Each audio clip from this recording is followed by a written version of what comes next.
आज का टॉपिक है हमारा डाइजेस्टिव सिस्टम। ठीक है, तो हम लोग पढ़ने वाले हैं डाइजेस्टिव सिस्टम। तो ये क्या है? डाइजेस्टिव सिस्टम मतलब क्या होता है? पाचन तंत्र। ठीक है, तो डाइजेशन जो हमारा स्टार्ट होता है,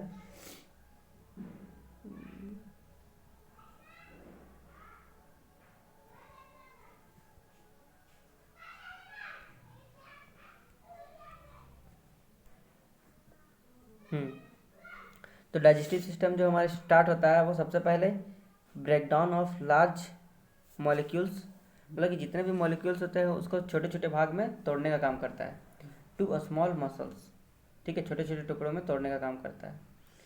ठीक, एंड पहला ये हो गया। उसके बाद फिर ये जो कार्बोहाइड्रेट्स, कार्बोहाइड्रेट जो होता है वो ग्लूकोज में टूटता है और ग्लूकोज टूट के ग्लाइकोजन बनाता है।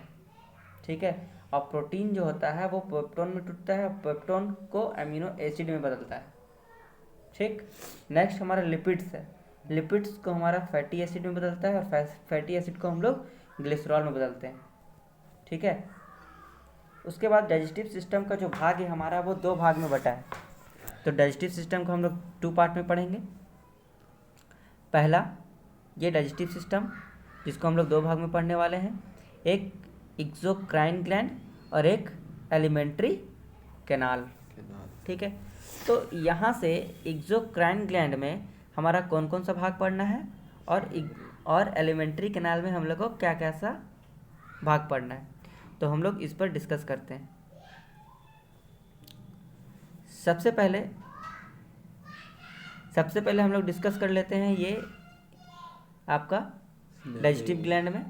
पहला सलाइवरी ग्लैंड, दूसरा गैस्ट्रिक ग्लैंड, तीसरा लीवर और चौथा पेनक्रियाज। ठीक है, और एलिमेंट्री कैनाल में हम लोग को क्या क्या देखना है? माउथ।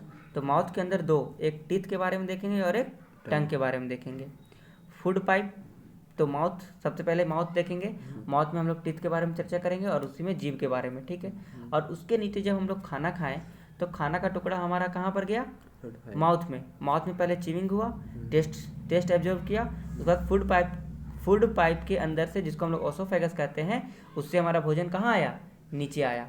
फिर उसके बाद हम लोग चर्चा करेंगे स्टूडेंट्स स्टोमक पे, और फिर स्मॉल इंटेस्टाइन, और फिर हमारा लार्ज इंटेस्टाइन।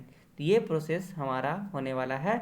तो ग्लैंड डाइजेस्टिव सिस्टम जो हम लोग पढ़ेंगे अभी आगे डिस्कस करेंगे, वो सबसे पहले एक्सोक्राइन ग्लैंड, डाइजेस्टिव ग्लैंड जिसको बोलते हैं, इसमें हमारा क्या क्या आता है? Salivary gland, gastric gland, liver and pancreas. Alimentary canal में हमारा माउथ जिसमें आता है टीथ, टंग, उसके बाद फूड पाइप जिसको हम लोग ओसोफेगस कहते हैं, और उसके बाद स्टोमक में, फिर स्मॉल इंटेस्टाइन और फिर लार्ज इंटेस्टाइन। यहाँ से हमारा भोजन होकर गुजरता है। तो आइए हम लोग एक एक करके सारा डिफाइन करते हैं कि माउथ में हमारा डाइजेशन किस प्रकार से और कहाँ से स्टार्ट होता है। तो ये है माउथ, जैसा कि आप लोग को यहाँ पर स्क्रीन पे नज़र आ रहा है। डाइजेशन माउथ से हमारा डाइजेशन स्टार्ट होता है। It is the digestion process is started by the mouth. तो सबसे पहले एक क्वेश्चन यहाँ से बनता है स्टूडेंट्स कि हमारा खाना जो पचना शुरू होता है वो कहाँ से स्टार्ट होता है? माउथ से। ठीक है, इसके बाद जाता है टीथ के पास। तो टीथ, यहाँ से क्वेश्चन बनता है कि बताइए स्टडी ऑफ टीथ को क्या कहते हैं? तो स्टडी ऑफ टीथ को हम लोग ओडेंटोलॉजी कहते हैं। क्या कहते हैं? ओडेंटोलॉजी कहते हैं। तो इसमें हमारा टीथ जो होता है वो एक होता है प्राइमरी टीथ और एक होता है परमानेंट टीथ। तो प्राइमरी टीथ जो कि 20, उसकी संख्या जो 20 होती है, और परमानेंट टीथ जिसकी संख्या जाकर 28 से लेकर हमारा 32 तक जाता है। ठीक है गाइस, तो टीथ जो हमारे होते हैं बच्चे वो 4 प्रकार की होती है। कौन कौन सा? आप लोग को मालूम होगा क्योंकि आप लोग 10 क्लास में पढ़े होंगे। टीथ जो हमारा 4 प्रकार का होता है। पहला होता है इंसीजर, दूसरा होता है कैनाइन, तीसरा होता है प्रीमोलर और चौथा होता है मोलर। तो इंसीजर की संख्या कितनी होती है? 8, जिसका काम क्या होता है? काटने का, कटिंग करने का। कैनाइन जिसको हम लोग बाइटिंग टीथ कहते हैं। ठीक है, इसकी संख्या कितनी होती है? 4, जिसको बाइट करने का काम होता है। प्रीमोलर की संख्या कितनी होती है? 8, इसका काम क्या है? ग्राइंडिंग का, मतलब उसको पूरी तरीके से ग्राइंड करना। और मोलर जिसकी संख्या 12 होती है, इसका काम क्या है? जो हम लोग खाना खाते हैं उसको पूरी तरीके से एकदम मिक्स करना, मिलाना, पूरी तरीके से उसको खाना को मिलाना। ठीक है, और लास्ट में एक टीथ आता है स्टूडेंट्स जिसका नाम होता है विजडम टीथ। क्या आपने कभी इस टीथ के नाम के बारे में सुना है? विजडम टीथ क्या होता है? जिसको हम लोग बोलते हैं अक्कल दांत। क्या बोलते हैं? अक्कल दांत। ठीक है, it is wisdom teeth are included in the molar teeth. Wisdom teeth जो होता है वो मोलर टीथ से इंक्लूड होता है, मतलब कि मोलर टीथ के लास्ट में यहाँ से एक टीथ निकलता है इस प्रकार से, ठीक है, जो कि बहुत ही पेन होता है। ये अभी नहीं निकलता है, 18 वर्ष के बाद निकलता है। Incisor comes first in child. Question एक यहाँ से बनता है कि बच्चों में सबसे पहले कौन सी दांत आती है?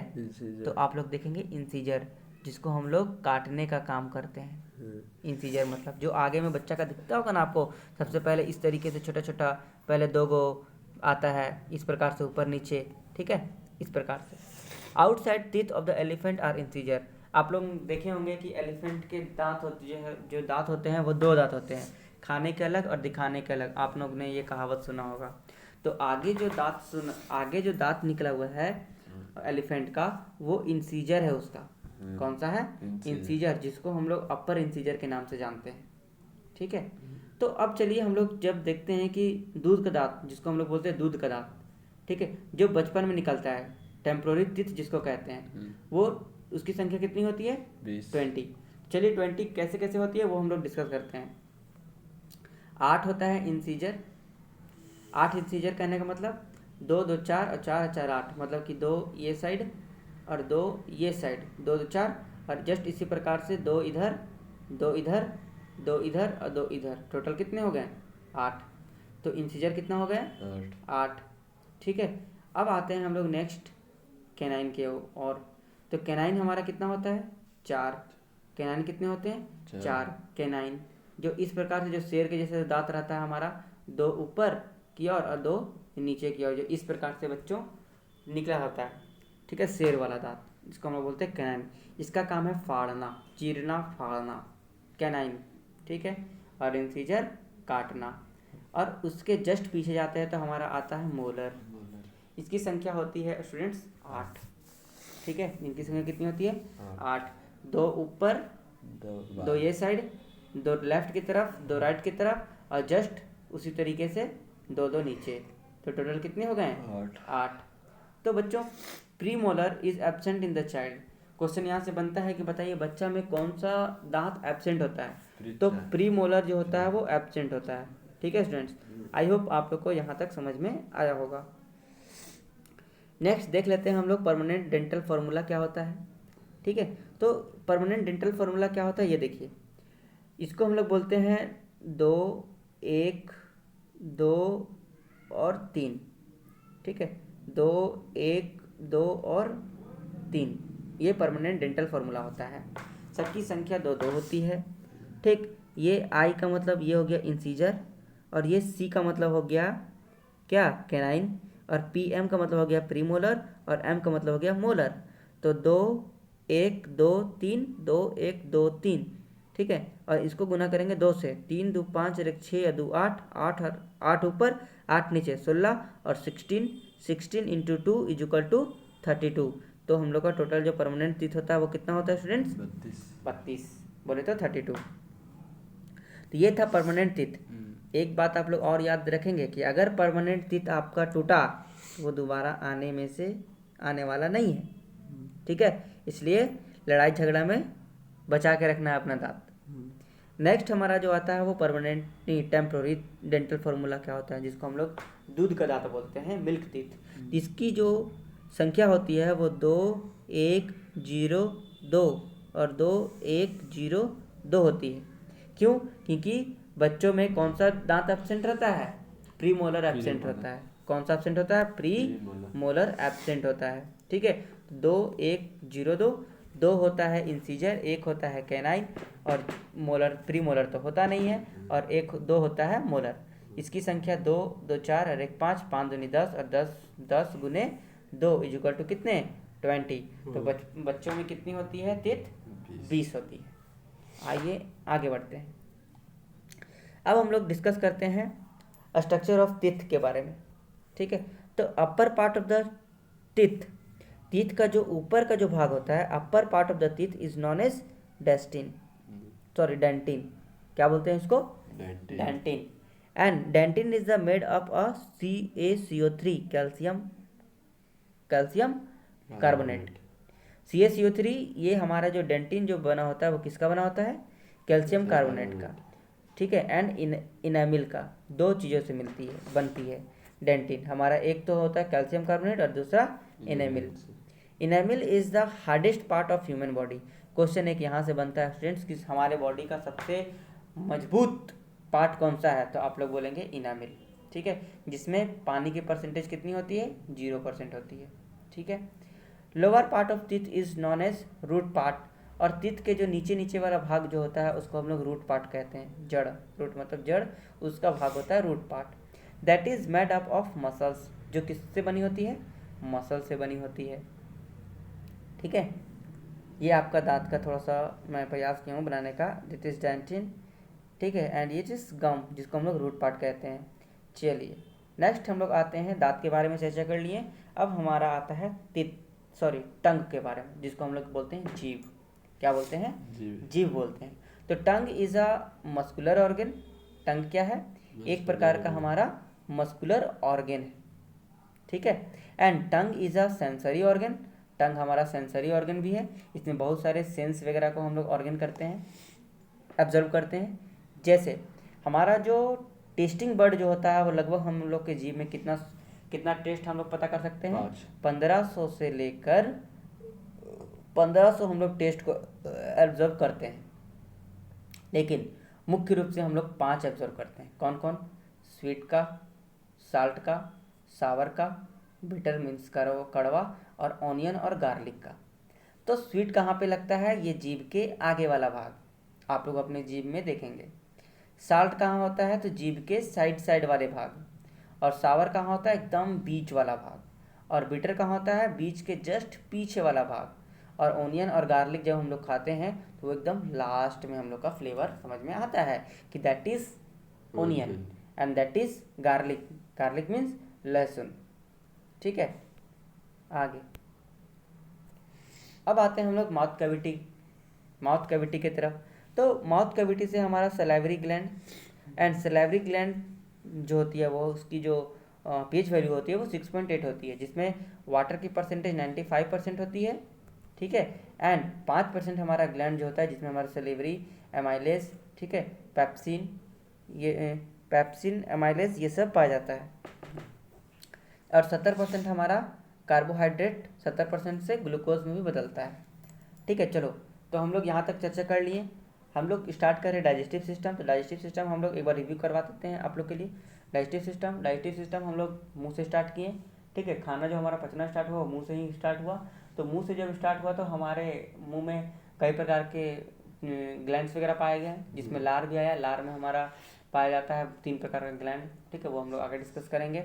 इसके बाद हम लोग क्या देखें कि हमारा जब खाना खाएं तो उसमें काटने का काम किया, कोई फाड़ने का काम किया, कोई चिबाने का काम किया।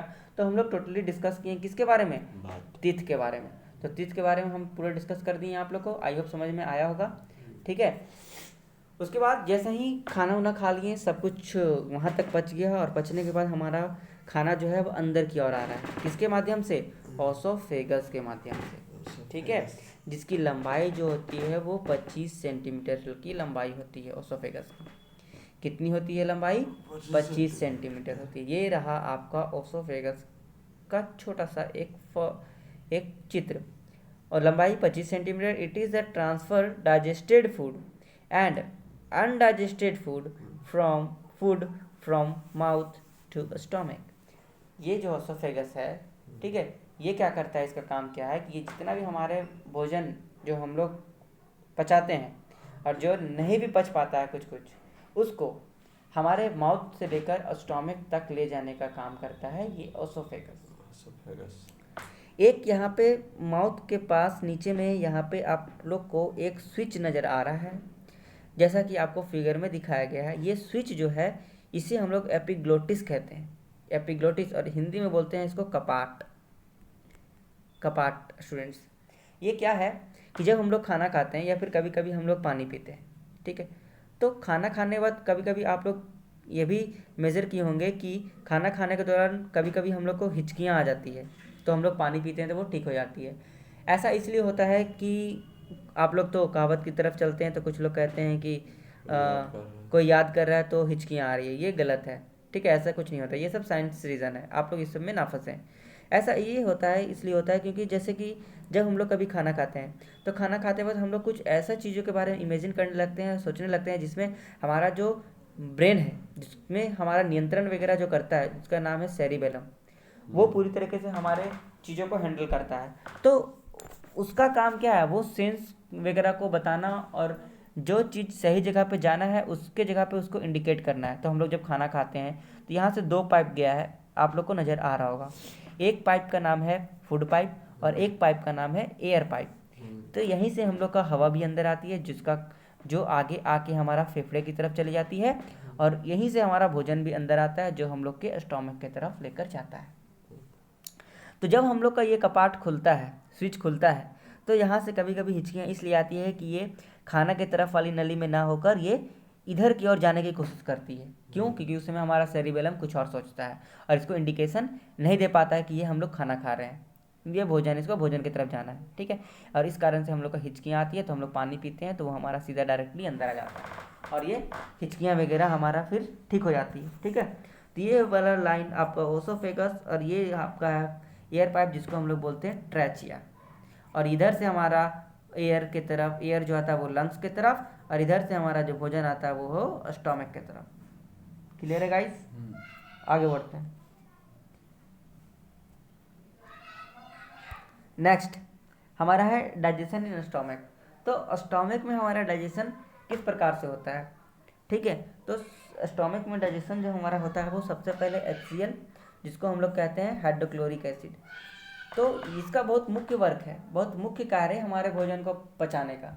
ठीक है, क्योंकि हमारे पेट में अगर हाइड्रोक्लोरिक एसिड नहीं होगा तो हम लोग अपने भोजन को अच्छी तरीके से पचा नहीं पाएंगे। ये पचाने का बहुत ही प्रमुख इसका भाग है, एसिड है। ठीक है, तो गाइस हमारे पेट में एसिड भी होता है, जिसको हम लोग बोलते हैं हाइड्रोक्लोरिक एसिड। ठीक है, HCl। एक उसके बाद फिर हमारा आता है इसमें गैस्ट्रिक ग्लैंड। तो गैस्ट्रिक ग्लैंड में हमारा 2 भाग में, एक पैप्सिन और एक रेनिन। तो पैप्सिन का काम क्या है, ये इनएक्टिव फॉर्म में रहता है, जिसको पैप्सिन्योजेन कहते हैं, और ये भी हमारा रेनिन भी जो इनएक्टिव फॉर्म में रहता है, जिसको हम लोग प्रो रेनिन कहते हैं, हमारे स्टोमक में पाया जाता है। तो पैप्सिन जो है, जिसमें प्रोटीन की मात्रा, पैप्सिन जो है वो प्रोटीन को पेप्टोन में बदलता है 90%। पैप्सिन क्या करता है, प्रोटीन को पेप्टोन में बदलता है। यहाँ से एक क्वेश्चन आता है। नेक्स्ट हमारा रेनिन। ठीक है, तो रेनिन का काम क्या है? रेनिन जो होता है वो हमारे दूध में पाई जाती है। मिल्क में क्या पाई जाती है? रेनिन। तो रेनिन से हमारा मिल्क, और मिल्क हमारा जो 100% जो बदलता है वो कैसिन नाम का एक प्रोटीन पाया जाता है हमारे दूध में 100%। ठीक है, HCl is also called hormone. हम लोग HCl हाइड्रोक्लोरिक एसिड को हम लोग हार्मोन भी कहते हैं, उसके नाम से भी ये जाना जाता है। ठीक है, vitamin D is also called hormone skin. Vitamin D को हम लोग हार्मोन भी कहते हैं, स्किन हार्मोन। ठीक है, pH वैल्यू स्टोमक का कितना होता है? 1.5 से लेकर 2। Mucus layer basic in nature. Mucus layer का जो बेसिक होता है वो नेचर में बेसिक क्या होता है? मक्कस लेयर। तो गाइस आज के लिए इतना ही, मिलते हैं फिर कल की क्लास में। कल की क्लास में हम लोग डिस्कस करेंगे small intestine, big intestine, rectum, anus and digestive system. Over. Bye bye guys. आपको वीडियो अच्छा लगा हो तो लाइक करें, शेयर करें और सब्सक्राइब करना ना भूलें। बेल आइकन को क्लिक कर लें ताकि हमारी नई वीडियो की नोटिफिकेशन आपके फ़ोन तक जल्द पहुँचे।